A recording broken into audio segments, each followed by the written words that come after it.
welcome back, everybody, to the Hat Trick Hockey podcast. We're welcoming to the show a legend in his own right of being a tough man, but not only that, a veteran of 834 games, Mr. Matthew Barnaby. He tallied exactly 300 points and had an amassed over his career 2,562 penalty minutes. Matthew, how are you?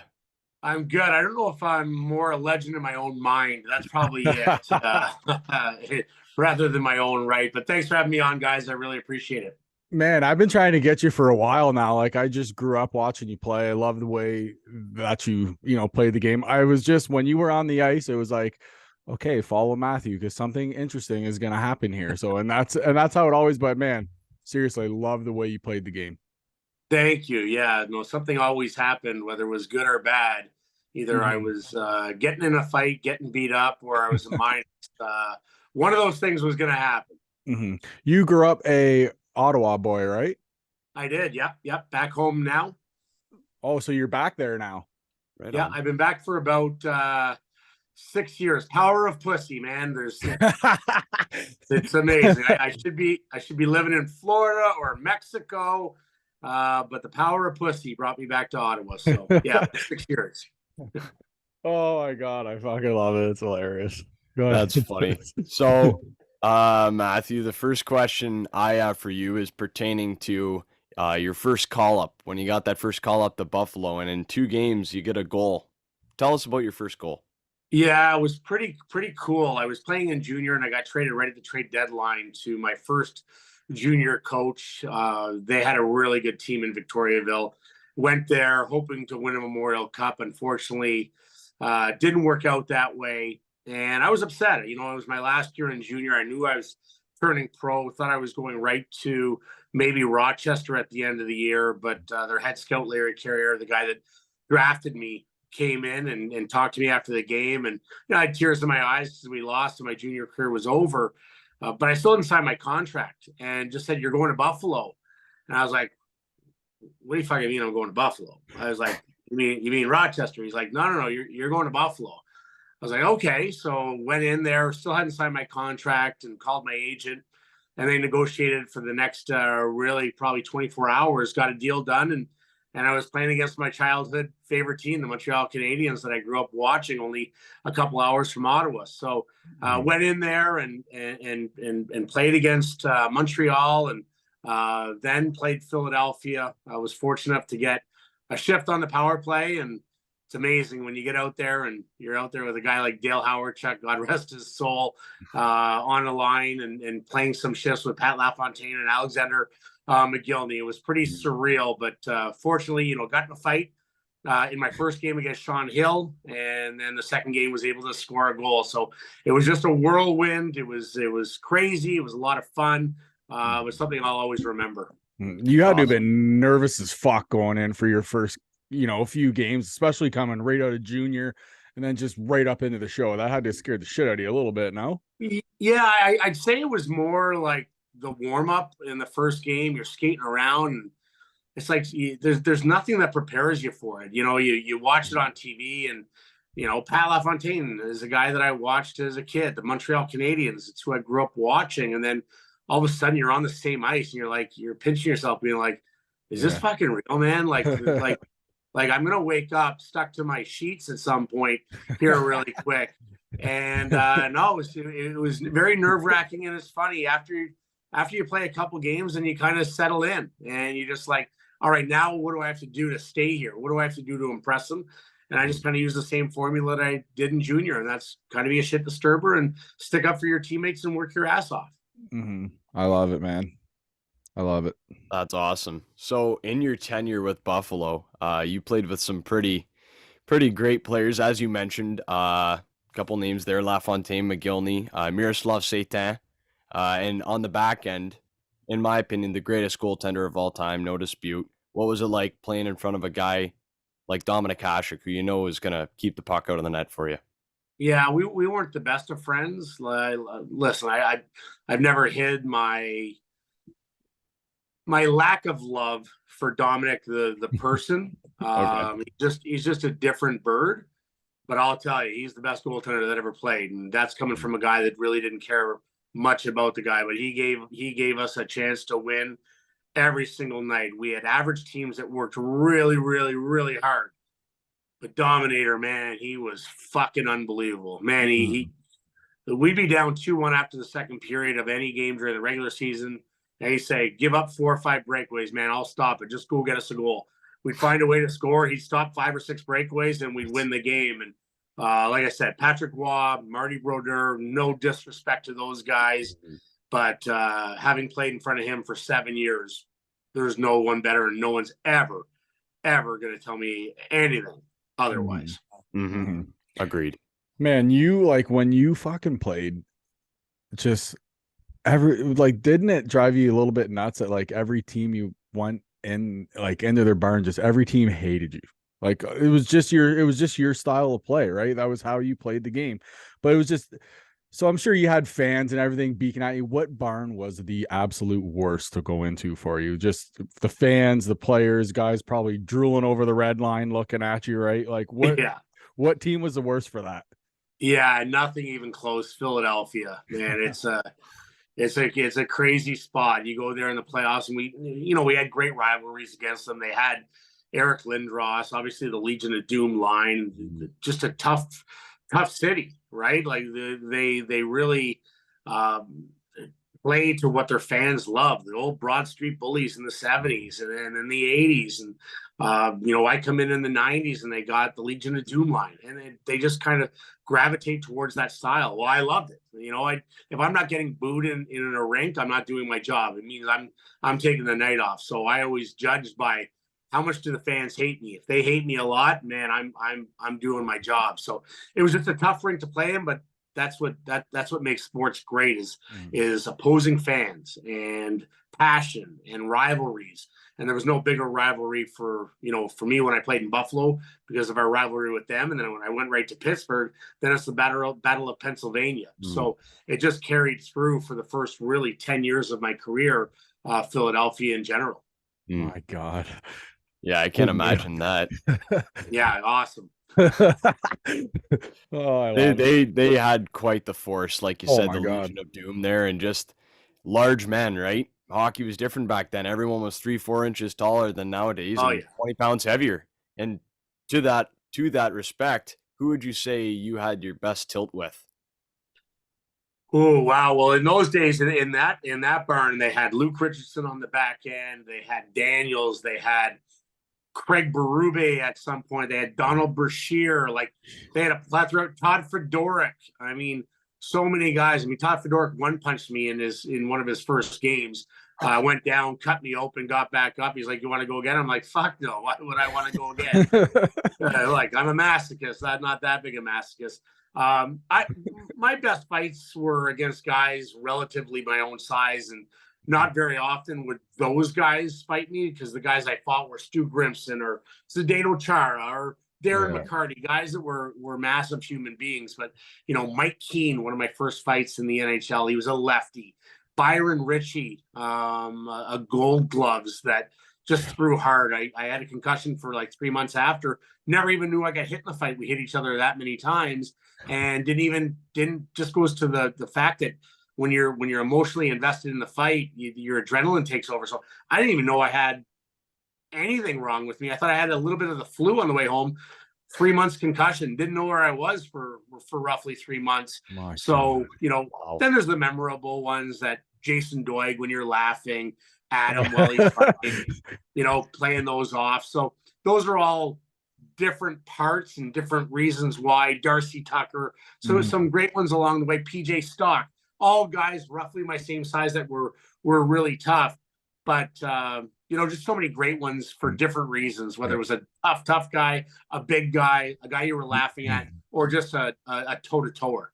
You used to make Darcy Tucker there when you'd fucking make his eyes pop out of his head every time you played in Toronto again. So I remember him. And the one fight too where you were like, woo, where you were like yelling during it, like was one of my favorite fucking fights that you were ever in, just because like the guy announcing the game was like, "Isn't that just a face that you want to hit and this and that?" And fucking, I was seriously cracking up watching that freaking highlight. That's good stuff. That's the shit that the game still needs, man. Yeah, I think we missed the characters in the game, and it's funny. I went to watch a junior game in Quebec the other day, and I saw a third rounder. I think his name's Samuel Savoy, a real good player, drafted by Chicago in the third round. I'm like, man, that kid's old school, man. This kid is a shit disturber, good player, great skater, but he's going to be a pro. And I remember I texted Chicago right after. I go, "You got the real deal here." He goes, "Yeah, he's the mini Barnaby we got right here in today's day and age, and doesn't have to fight, which is even better." Man, I'd love to play in this era where you could be a shit disturber and wouldn't have to answer the bell. Man, would that be fucking great? Unfortunately for me, you had to fight the toughest guys in North America when we did it. You were getting your lunch handed to you when you acted like that. So yeah, it's certainly something that I relished, I loved, but would have been fun to play these days. Oh my God, I'd love to see you in the game with Twitter. days. With Twitter, you into a town, blasting a guy's wife for the city. How awesome would that be? The league would be fucking finding you left and right. You wouldn't even be able to make a check if you played in the league nowadays. No kidding. Yeah, I'd be minus. You would owe the league just more money on top. I'm already in the next year's salary, for fuck's sake. Absolutely, 100%. I love it. So, you throughout your tenure generally averaged about 30-ish to 40 points, but all of a sudden, what happened in the 97-98 playoffs? You were a point per game. 15 games, 7 goals, 6 assists. Just talk about how you went off in those playoff series. Yeah, and that whole year I'd asked to get traded, so like there was like I was up and down all year, mentally in it, mentally out of it, because I wanted to be traded. They had got rid of Ted Nolan, who I loved. Lindy Ruff came in, so it was a tough season. I think I had 5 goals, 20 assists that whole regular season. And at the end of the year, I was like, they're like, "Are you buying in?" I was like, once the trade deadline went in, I was like, "Fuck, I'm here. I'm going to play my hardest. I'm never not going to give it my all. I'm paid to do a job." But mentally, I wasn't in it till after the trade deadline. And once playoffs came, first couple games, things went right. It was on the power play. And, it was funny. My son was just born on May 2nd. I had my hat trick on May 10th on Mother's Day. It was just a all worlds aligning. I was in a happy place. Our team was playing well. We were advancing. We really legitimately thought, I don't know if we legitimately thought we had a shot at winning the Stanley Cup. There was still a team called the Detroit Red Wings that were really, really good. And I think they were just, everyone knew if you ran up against them, you were going to get destroyed. But it just went well. And the confidence, like anything in life, when you have confidence, you can do amazing things. And I had so much confidence. I really believed every game that I was going to score. But I remember waking up the one morning. This is after about 7th game in the playoffs, and I'm looking down. I'm looking like Sergei Fedorov, Steve Yzerman, Adam Oates, Matthew Barnaby. Those are like your top 4 scores. It's like Sesame Street, like or Zoom right now. Like, which one of these boxes lights up, or which one isn't like the other? Yeah, I shouldn't be in that conversation, but it was certainly fun while it lasted. But still, you go, huh? See, I can fucking score too. Yeah, I wish my contract was up. See, contract year, eh? You had to fucking light it up in the playoffs. Exactly. Here. Smart man. Fuck, what was I gonna ask you? I forgot. Oh yeah, you got to play in Madison Square Garden. Talk about just playing there, like the most famous arena in the world, and just how like nice it is. I know the fans are nuts there and stuff. So just yeah, fill us in on that experience. They're nuts. We never made the playoffs. I wish we had made the playoffs. We had a salary. Our salary on our team was, I think, 91 million back in like 01. Like, just fucking insane. Over 22 years ago, and it's what the salary cap is now. Like, just insane. We had Lindros making 10 sheets. We had Bure making 10. We had Nedved. We had Yager at some point. We had Malakoff, Brian Leach, Mark Messier, Theo Fleury making 8.5. Like, we had so many great players and didn't make the playoffs. It's too bad because that rink is unbelievable. It's just nostalgic to be able to walk in and you look along the hallways going to the dressing room. You're seeing like pictures of Elton John and anyone that's ever performed. That is anyone. They're sold out shows all along the billboards all the way in. So it was a cool spot. I just wish we had made the playoffs to have lived through what maybe the team in '94 had done. And we didn't have that opportunity. We had really too many stars, too many stars. And I don't think our coaching, fuck, I had about 5 coaches in 2.5, 3 years. There, just no cohesiveness. It was probably all a bunch of great guys, but not a cohesive team. And no one was on the same page. It was me. Give me my ice time. I should be on this unit, instead of teams that I had played for that really battled hard for each other. So great guys, just didn't work. And, our goaltending was average. We had Mike Dunham, another great guy. Dan Blackburn was a first rounder. Didn't work out. I mean, he was using fucking 2 blockers at one point. Tough to win. Tough to make the playoffs when your goalie's wearing 2 fucking blockers. Shut up. Are you serious? Yeah, he had the nerve damage. He couldn't catch. So they tried him with 2 blockers. Oh, yeah. Yeah, Google that shit. Pretty crazy. Yeah, I saw a video about that before. He went down to the AHL and did really well, too, with just 2 blockers. So talk about giving up rebounds. Yeah, that's tough. You better be able to block the puck. So I wanted to ask, you cracked 300 PIMs once in a season in your career, in 95, 96, 335. What went into that season that you were just maybe a little bit more pissed off, or what was happening there? Well, it was early on in my career too, right? So you're trying to prove to Buffalo, because I think anyone coming up, I wasn't the biggest guy. I played at 188, 190 pounds. I played junior at like 165.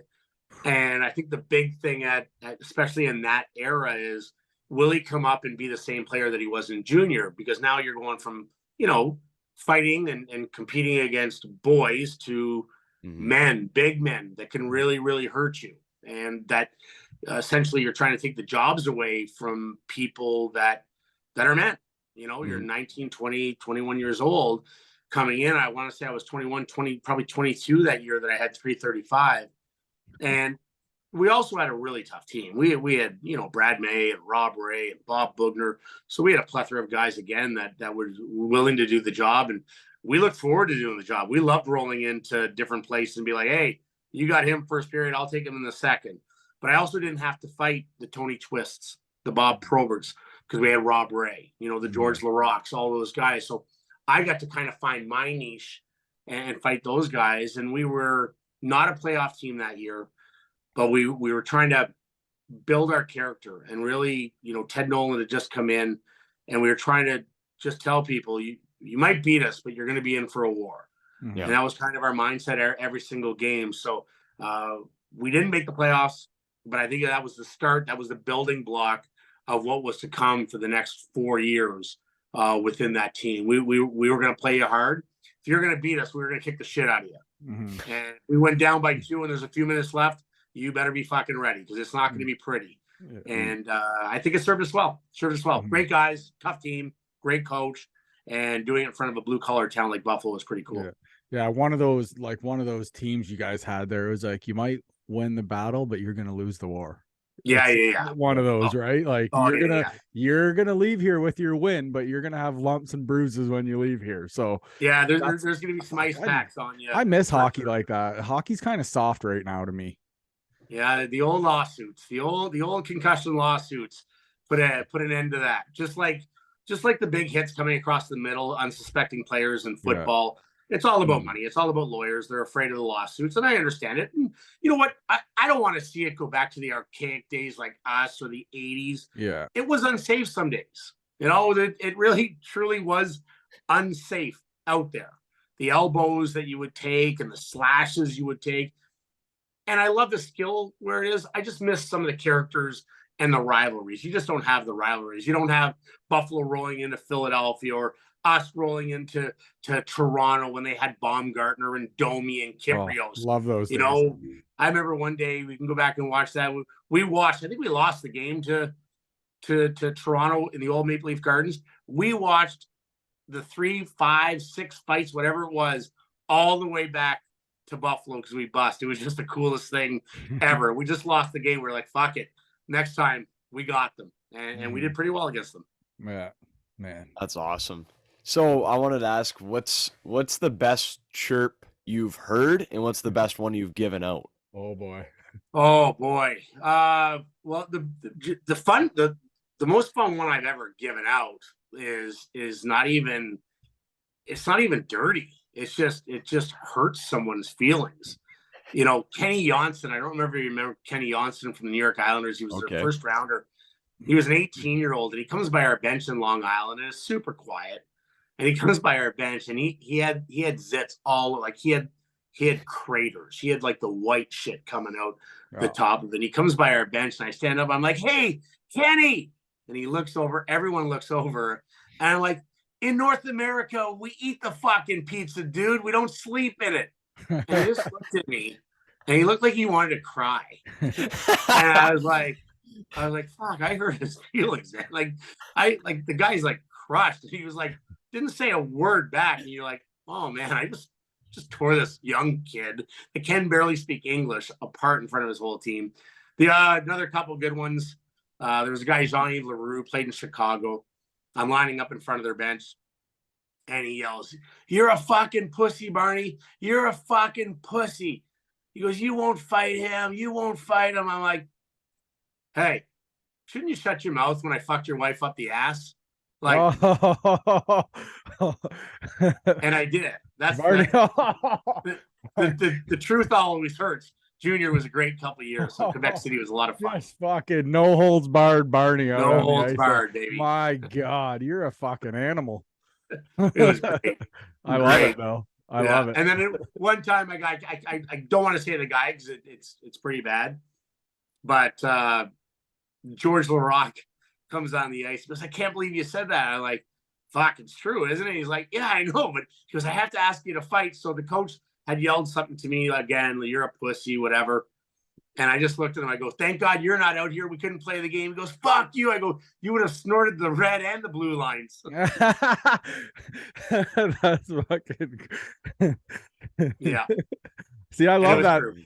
I've always said on this show before that I love the game within the game, and that is the game within the game, because hockey can be very mental too, right? Like if you're not in it mentally, you're gonna cough up pucks, you're gonna be gripping your everything's gonna be off. But that's what I mean. Having a guy like you know, all over somebody like that, it's gonna essentially, like, as bad as it is, it's gonna help your fucking team. Like, you know, hey, there's so many any way you can get an edge, and my whole goal was to piss people off enough.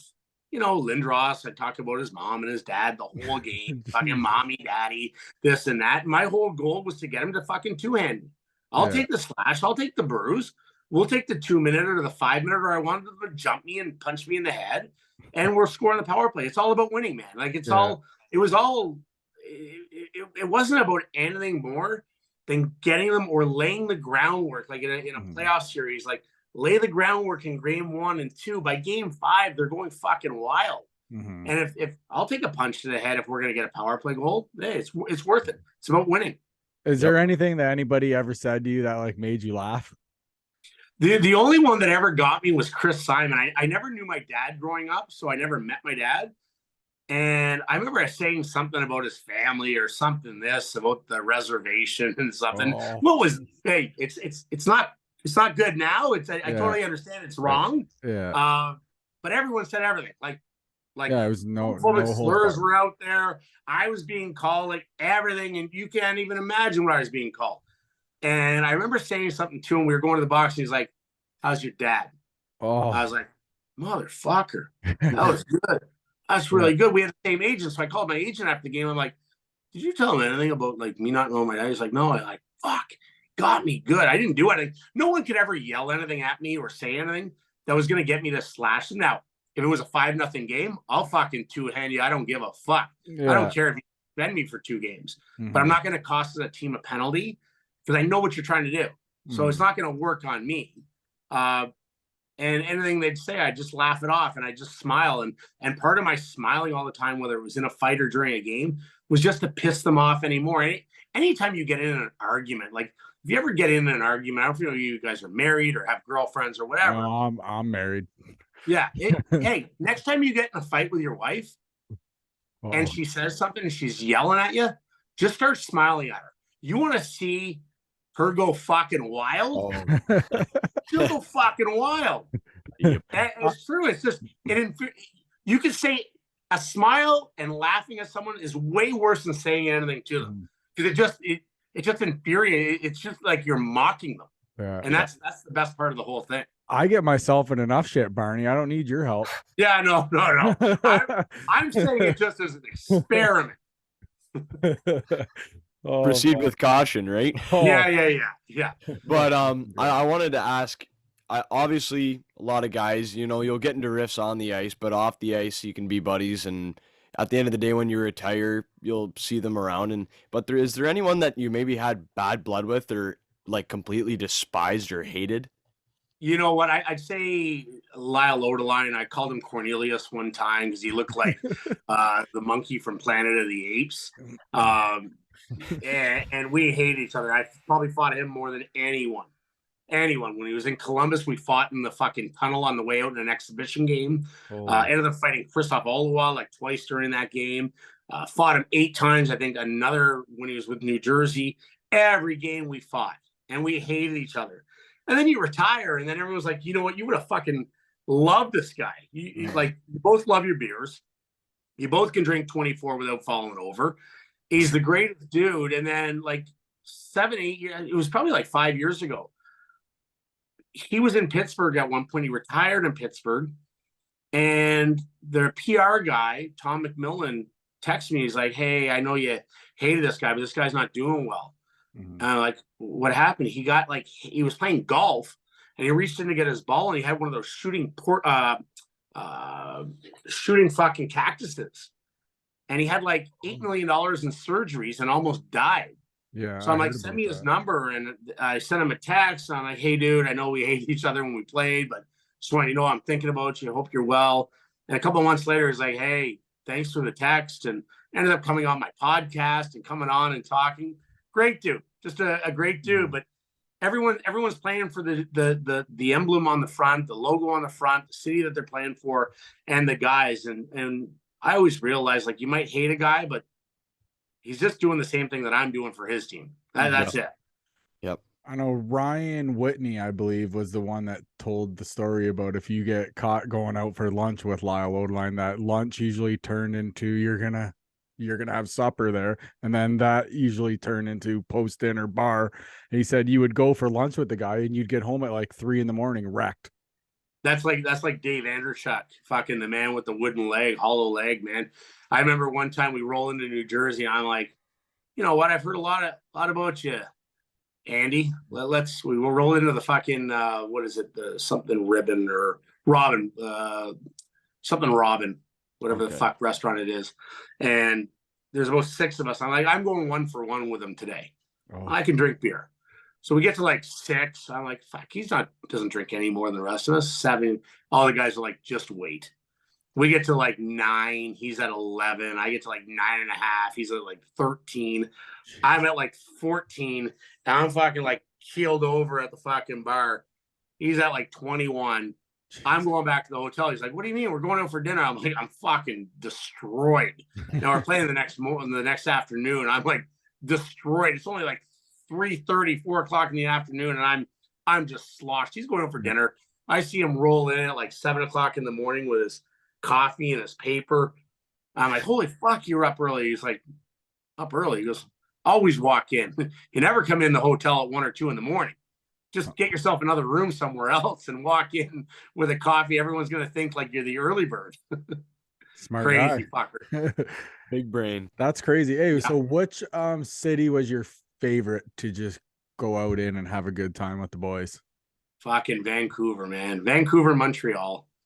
Montreal was just epic. I mean, it's a religion there. The girls are so hot. Strip clubs are amazing there, right? Oh, yeah. Unreal. Thank God the wife just went to the store. And Vancouver, the Roxy. The Roxy, man. The Roxy's the best bar in the NHL. It's absolutely insane. I love it. Are you still doing your radio show podcast there? Are you still I do. I still do my podcast Unfiltered. Yep. Okay. So still do that. And I work with Bet99. I work for a gambling site. So do a lot of gambling, a lot of betting. Love football. Very sad day now that it's over. Mm-hmm. And I got hammered on the fucking Super Bowl. Fucking Eagles. Jalen Hurts dropping the ball. Mm-hmm. But yeah, still doing the podcast and coaching a little bit too, right? What's that? Don't you have a book out too? I do, called Unfiltered. Yes, it came out a few months ago. So yeah, it's Right on. It's fun. It took me about a year. Only guy to write a book that hasn't read one. So pretty impressive. That is pretty good. Oh, I love it. Tris. Very easy read when you only got your grade 11 and a half twice. I listen, Lyle. Wow. Holy fuck. Wow. Sorry. I was Someone's looking at into his the numbers OD here. lunches over there. Matthew Barnaby. Yeah. I was gonna say I'm the one with Matt. 12 concussions. Yeah. Listen, Matt, give us all your plugs. Like, tell everyone who's listening, where can we find your radio show and everything, your book? Yeah, just for the podcast, Unfiltered with Matthew Barnaby, same thing. You can go to Amazon. You can go to my website and email Matthew Barnaby 36.com. So that's kind of where you can find it. Amazon. Jeffrey Bezos has that fucking everything, man.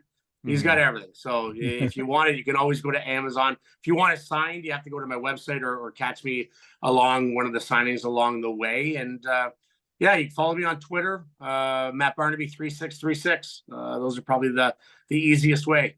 Are you ever in like Windsor area? Who would ever go to the Windsor area? Well, I'm just saying. On purpose. On purpose. Well, that's where we're from. That's why I know. And it's funny you say that. My son goes there every summer for like a week. He usually goes in for 2 days, and the boys don't let him leave for a week. So he's really good friends with Reichel and his boys. Oh. Yeah. All Matt. I think it's Maddox. Maddox, maybe the young one. I know Kirby's the older one. But yeah, he usually goes in, and then he's got a bunch of his buddies that he played tier 2 with the Pembroke Lumber Kings. They're from around up there. So he goes in, oh yeah, Dad, I'll be back in 2 or 3 days. It's always a week later, a bender and fucking the Tinder apps rolling. So yeah, Windsor, we used to have some good times going across to Windsor at the casino when we used to play. I was going to say, fill us in. Yeah, just late nights. We'd either see McCarty there, or we see him at the later stages at the one on, I think it was Caesars that's in Detroit, or the one in the Greek Town, Greek Town Casino. So yeah, it was always casino. And then what was the name of the bar? The Post. In our early days, there was a bar called the Post that all the guys used to go down there after. Funny story. This isn't me. This wasn't me that did it, but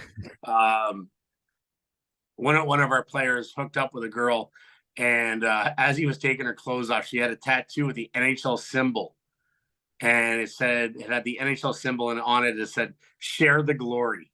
How many guys in the league do you think she took down? Oh no, Tristan doesn't even know what to think about that.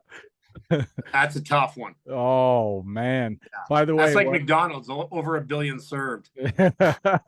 By the way, when I brought it up to Mac about you saying thanks for the 28 fucking zippers there. Oh yeah. He immediately started laughing. And the first thing he says, he's like, I love Barney. That was the first thing he said.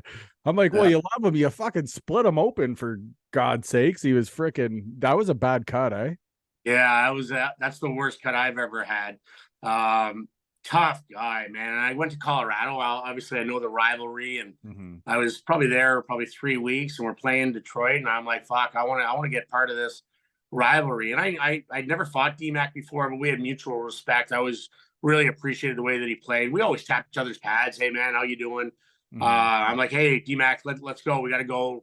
Like, rough game was getting rough, and fuck, we were going toe to toe, and He's a lefty, and he hit me with a couple good ones. Split me open. He cut my mouth open. I couldn't eat for like 2 weeks because of all the cankers in my mouth. And we played them the next night. But I got to respect him. Like, he hit me, he saw that I was really, really cut and I wasn't stopping. He's like, "Hey, Barney, you're leaking oil, man." Like, and all of a sudden it just started gushing, like gushing. Went in between the periods. It was an ESPN game, and called my wife and kids. I just wanted my kids to know that I was okay and I was going to be fine. Came out for the third period with all the zippers, obviously. And then the next day, we're playing them in Detroit, and or even 2 days later, he's like, "Hey, Barnes, are we going again?" I was like, "Not a fucking chance." And he's like, "All right, good. All right, cool."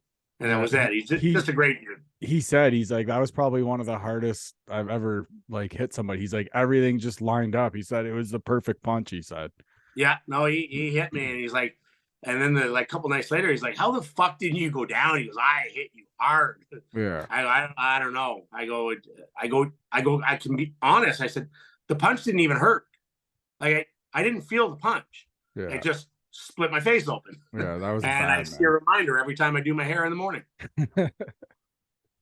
Well, I did want to ask, as it comes to like managerial or coaching, being a part of that staff, would you ever consider getting back into it? Because I know a few years ago you partook in being an assistant coach for the Rangers. Would you ever consider getting back into that, or? No. That's done. It was fun. I did it because Jay McKee, one of my best friends, was the head coach and asked if I was in. I said, "Yeah, I'd love to." I was kind of in a transition. I was doing a radio show, and I was like, "No, I'd like to go with you." Only if it wasn't him, I wouldn't have done it. But no, riding the buses.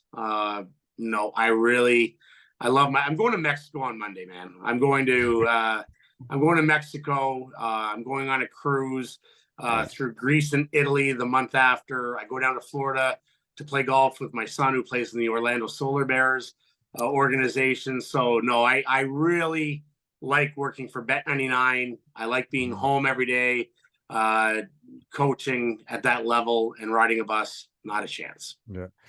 Look at you though, struggling, eh? Fucking Mexico, cruise, golf in Florida. Nice. I married up.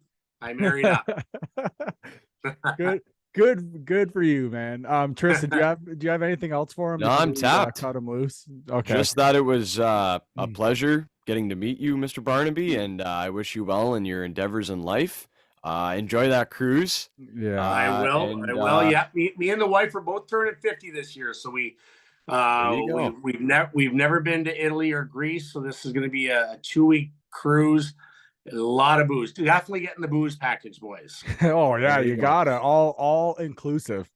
Yeah, dump it right down the fucking hatch, just like that. Bam, gone. Yeah, man. Seriously, this has been awesome. Maybe next time when you have a little more time here, we can dig further in and everything and shoot the shit. But this has been fantastic, man. Thank you so much. Thank you. Yeah, reach out again. I'll definitely come out. Keep up the awesome work, guys, and we'll talk soon. We'll dive in even a little deeper. I would love to. Stories on the road. And one last thing I wanted to say is that's a beautiful watch you got on. Thank you. Thank you. Yeah, I'm big into style, and that's a nice watch. I love watches. Man. Love it. Fucking notice that. All right. Cheers, thank you, guys. Matthew. Yep. Thanks, buddy. Nice to meet you. I've lost my fight with time. My numbers up and up the line. I gaze at the darkness, so empty, just looking for the light. Shout for help, but no one's there. Need a guiding hand, someone who cares. All alone in the darkness, I've realized for the first time I am scared. If I could do it all again, if I had one more chance, my friend, I would rewrite all my wrongs. I would find where I belong. I got lost along the way. I had so much more to say. If I could do